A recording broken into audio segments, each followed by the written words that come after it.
Good leaders must first become good followers. And this quote means a lot to me as I look back on the past 3 years of learning.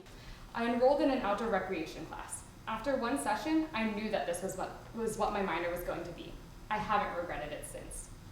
You see, one of the things we talk most about in the Outdoor Leadership Minor is this idea of preconceived limits. So your limit is your furthest boundary, the farthest you can push yourself.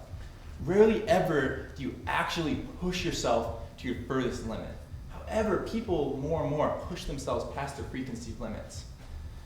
And this is extremely rewarding, and the outdoors is a great environment to do this in.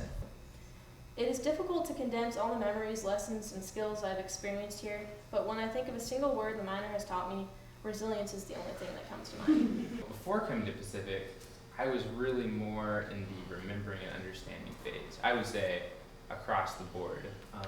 I remembered to pack a first aid kit when I went backpacking, and I understood how to tie into a rope when I was rock climbing. But that was pretty much the extent of it. Through the classes at the Outdoor Leadership Minor, I think in some areas I've been able to move into more of the applying or analyzing phases of learning. You see, you start up as a recreationist, full of excitement and energy that carries you, and one day, as you gain more experience, feedback, and self-confidence, you can eventually become a career professional. All in all, this minor has been a really humbling experience for me that has sculpted me into a more grounded, self-aware, and confident leader. My personal journey has definitely been one full of ups and downs, very humorous ups and downs a lot of times, but through it all, I have learned some very valuable lessons. The most important of these lessons I've chosen to term servant leadership. Number one, I had led my group for a whole day. During that day, they relied on me for navigation in an area I had never been to before. And you know what? I felt pretty confident. I could take bearings, I could adjust for declination, I could triangulate my position. But beyond that, it was like I was a whole different person. Here I was not only knowing how to use a lighter, but dehydrating my own food and teaching others about stove repair.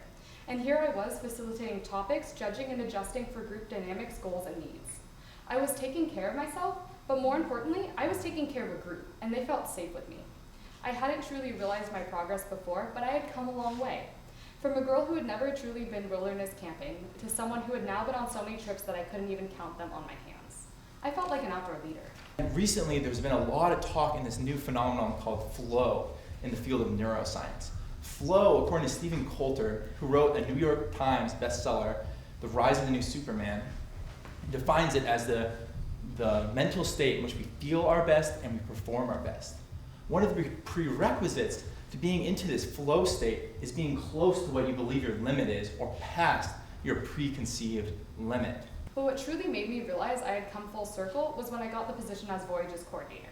That's right, the girl who didn't know how to use a lighter on her own voyage was now planning and coordinating 12 voyage trips. It's almost a little scary to think about. I'd come so far in such a short amount of time. But even better than that was when I achieved my overarching goal, getting into physical therapy school. My freshman year self would have been so proud to know that one of the main reasons I think I got in was because of what my Outdoor Leadership Minor has done for me. See, I'd always had the book smarts, but the minor gave me the interpersonal skills I needed to achieve in a career where I'd have to work with people. For instance, one of the questions they asked me during my interview was, when was the last time you taught something? My answer, yesterday. In the minor, I teach things almost every day, and while I'm still learning, I teach them with confidence because the minor has shown me that I have the skills to be successful and that I have grown.